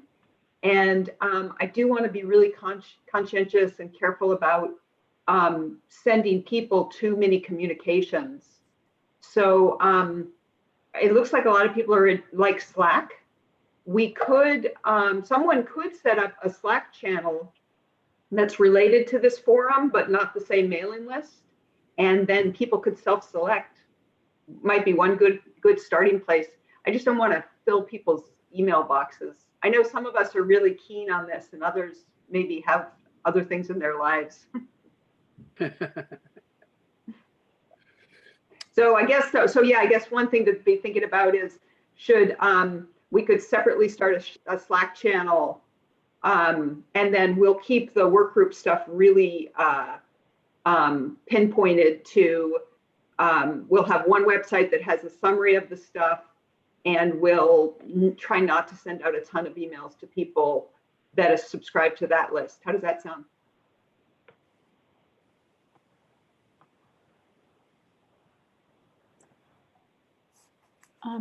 Can I make a suggestion, Helen? I love the Slack channel, and it'll be great if people want to, you know, get stuff up there. But what about just like a monthly newsletter? I find for the things that I'm affiliated with, I actually read those. You know, that a formatted newsletter that comes to you about once a month that people contribute their publications to, and the funding opportunities, that kind of thing. I don't know. Not everybody engages on Slack. It's a thought. Slack is, I've been in other things with Slack, and it's a whole separate effort. It kind of, it takes a lot of time and effort to do it. What our goal had been, you know, with our incredibly limited resources, was to ask people as part of the agenda to let us know about anything they want to share. And you'll see that there were a number of items that weren't in the, that we didn't talk about today, but that are on the agenda, so that people can know about them. Something that we probably could do, and I'm sorry that we're so limited in resources, is we could make regular calls to people to let us know what they'd like us to share, and we could do that. And then the only other thing I would suggest is, could we do it 4 times every year rather than monthly? Again, just thinking, I'm trying to think of what we can volunteer to actually do in this crazy busy world we live in. So if that works for someone, perhaps we could start there, which is just, we'll send out a call to all of you. You can give us what you'd like us to put in, and we'll see how that works. And if it works really well, we could increase. Yeah, and I'm seeing a lot of seconds and thirds and for the quarterly message as well, and lots of thumbs up. Wow, you can do that? Oh.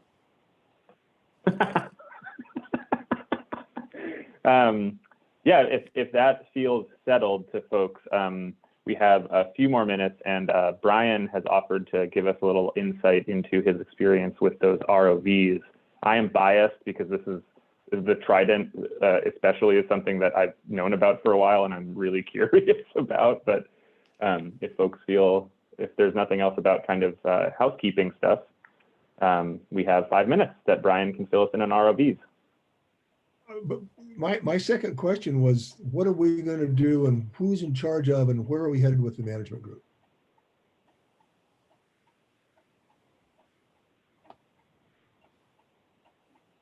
Those questions are beyond the scope of this group. Yeah. And I think it's great to raise them, but you know, this group is just research and monitoring. We have people like Hugo who are wonderfully helpful. And what we need to do is make calls to a lot of people that we do need that management group. I'm sorry that there is this limitation.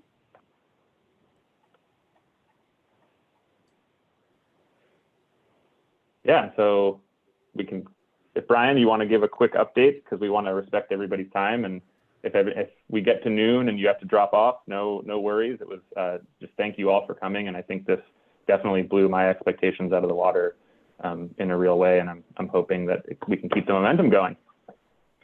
So with that, Brian, if you want to close us out. Yeah, totally. Thanks. I definitely don't have anything prepared or anything super specific. Just happy to generally talk about ROVs and how that could be helpful. I should say most of my thesis is actually focused on UAVs, not ROVs. So this is more of sort of a side thing that I'm doing in my spare time. But it's definitely to echo what Chris was saying earlier. I mean, as a way, just as I'm also a diver, have been for years, and the amount of effort you can get into numerous surveys over a spread of shoreline instead of getting divers in and out of the water and all that. Even though there are some definite logistical concerns with tethers getting wrapped up in kelp and high currents and things like that, I think that it's definitely a worthwhile endeavor to be trying to maximize the amount of survey availabilities with ROVs and how they are becoming quite a lot cheaper these days. The Trident that we were using is quite a small model, not super powerful, but it is very speedy and sleek. And so compared to some of the other larger, more expensive ROVs, there might actually be a benefit in that it's kind of this smaller, like VCR shaped device. But yeah, I don't have too much to add to that. If anybody had questions, happy to talk, but thanks for having me. Yeah, thanks so much, Brian. And the timing is perfect. And yeah, if anybody wants to follow up with Brian, he put his email address in the chat if people want to continue that call offline. And I just want to thank everybody again for coming to this meeting and just the amazing discussion that we had. And I really look forward to, the next meeting and hopefully the next meeting after that to see, just what all everybody's doing, and that we can now have a forum where we can all kind of just share it with each other and start brainstorming off of one another. So thank you all so much.